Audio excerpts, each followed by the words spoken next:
God bless, ma'am. My name is Rosadnet Cometa and my topic is all about evolving inclusive practices. Inclusive system provide a better quality education for all children and are instrumental in changing discriminatory attitudes.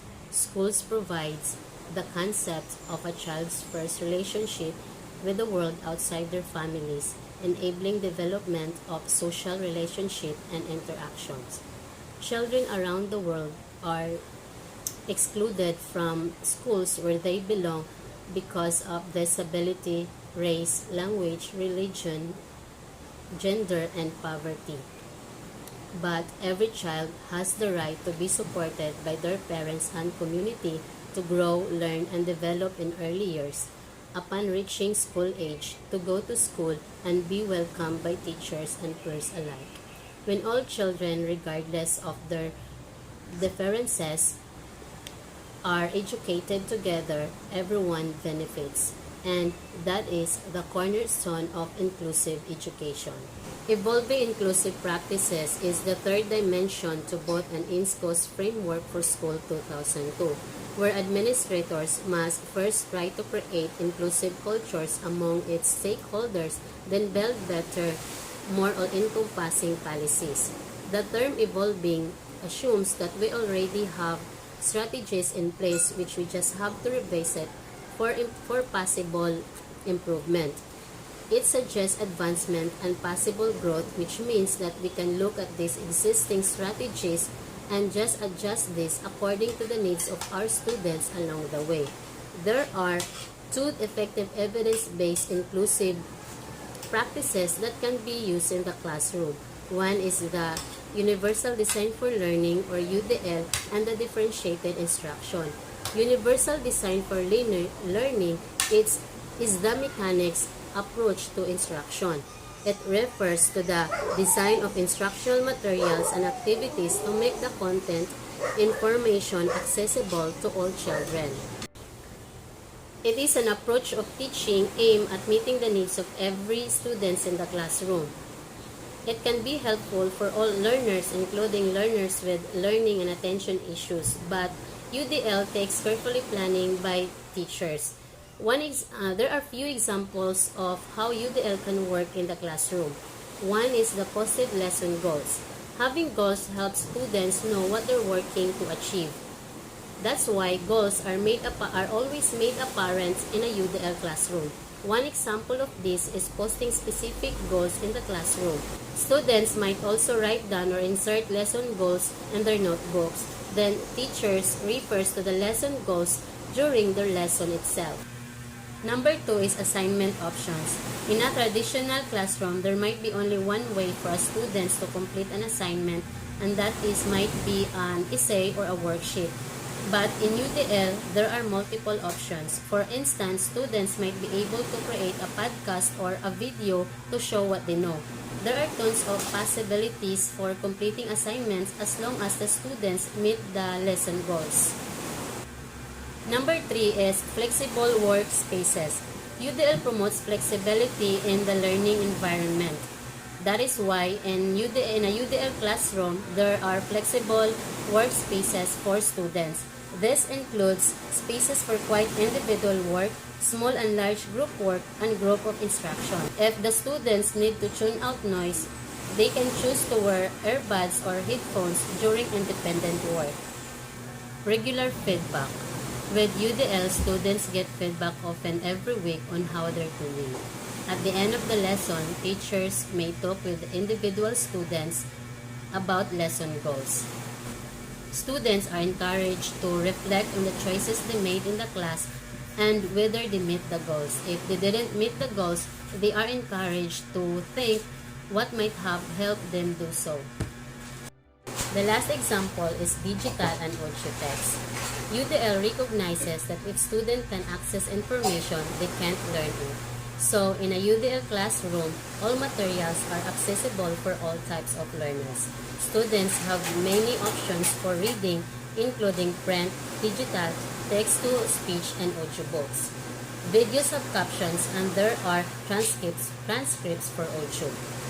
Through the provision of delivering content and allowing students to construct learning in more than one way, UDL ensures that all students can learn genuinely. There are three elements to UDL. Number one is multiple means of representation, multiple means of action and expression, and multiple means of engagement. In doing these three elements, it also gives you some questions to consider. Number one, multiple means of representation. How can I present information in ways that reach all learners? Have I considered options for how printed text, pictures, and charts are displayed? What options do I provide for students who need support engaging with text or with auditory learning? To answer all these questions, I will give you some examples. Number one example, make it easy for students to adjust font size and background colors through technology. Provide options for engaging with text such as text-to-speech, audiobooks, or partner reading. Number two elements to UDL is multiple means of action and expression. Questions to consider are, how can I offer purposeful options for students to show what they know? When can I provide flexibility with timing and pacing? Have I considered methods aside from paper and pencil tasks for students to show what they know? Am I providing students to access to assistive technology? Some examples to answer these questions are, provide calendars and checklists to help students track the subtasks for meeting a learning goal. Allow students to show what they know through a variety of formats such as a poster presentation or a graphic organizer. Provide students with access to common assistive technology such as speech-to-text and text-to-speech. Number three elements to UDL is multiple means of engagements. Questions to consider are, how can I engage all students in my class? In what ways do I give students choice and autonomy? How do I make learning relevant to students' needs and wants? In what ways is my classroom accepting and supportive of all students? Here are some examples to answer these questions. Survey students about their interests and needs. Incorporate the findings into lessons. Use choice menus for working towards goals. State learning goals clearly and in a way that feels relevant to students. So that is the three elements of UDL. In UDL, teachers are supposed to present information and materials in many different ways, taking into consideration that some students may not have fully absorbed the lesson the first time it was presented.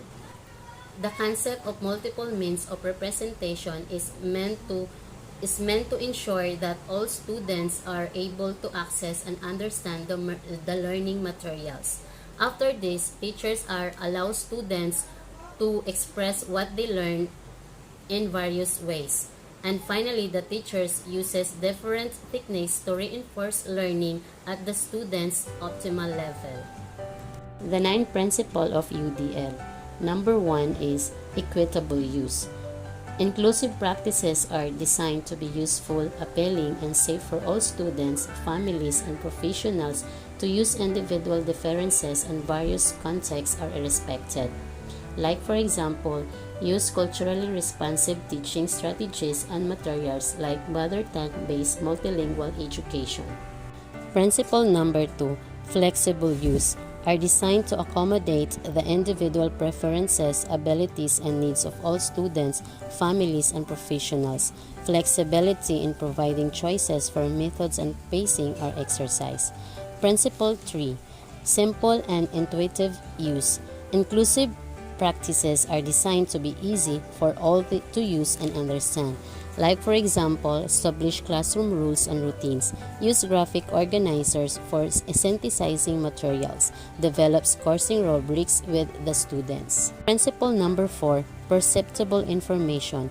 Inclusive practices are designed so that they communicate valuable information to all through various formats. Example, use technological and assistive devices to support learning, communicate with parents, or share information. Principle number 5, tolerance for error. Inclusive practices are designed to minimize errors and unintended consequences by providing safeguards and warning to assist all in using them safely. Example, teach study and learning strategies. Teach safely regulatory techniques. Encourage students and foster their intrinsic motivation. Offer grading alternatives that are valid and appropriate. Principle number 6. Low physical effort. Inclusive practices are designed to be used comfortably and efficiently without much effort from all. Example, chunk activities and give more breaks. Teach mindfulness. Provide additional support as needed. Principle number 7. Size and space for approach and use. Inclusive practices are designed for use by all, regardless of their mobility, physicality, or way of communication. Example, take advantage of set arrangements and classroom furniture. Provide opportunities for outdoor work. Allow technology as needed. Principle number 8. Community of learners. Inclusive practices are designed to promote social interaction and communication for all. Example, use project-based learning. Promote collaborative activities such as fishbowl discussions or think per share. Establish strong homeschool partnership. Classroom check-in and check-out. Principle number 9. Inclusive environment. Inclusive practices are designed to foster acceptance and a sense of belongingness for all. Example, make students aware of and comfortable with diversity. Emphasize social rules in the classroom that we students are there to teach and learn from each other. Allow bonding activities. Do team building exercises regularly and integrate lessons in such activities. The number 2 effective evidence-based and inclusive instruction that can be used in the classroom is a differentiated instruction. According to Tromlenson 2010, differentiated or differentiating instruction is a teacher's response to students' varying needs, interests, and learning styles. It refers to a systematic approach to planning curriculum and instructions for academically diverse learners. It is a way of thinking about the classroom with the dual goals of honoring each student's learning needs and maximizing students' learning capacities when teachers differentiated instruction.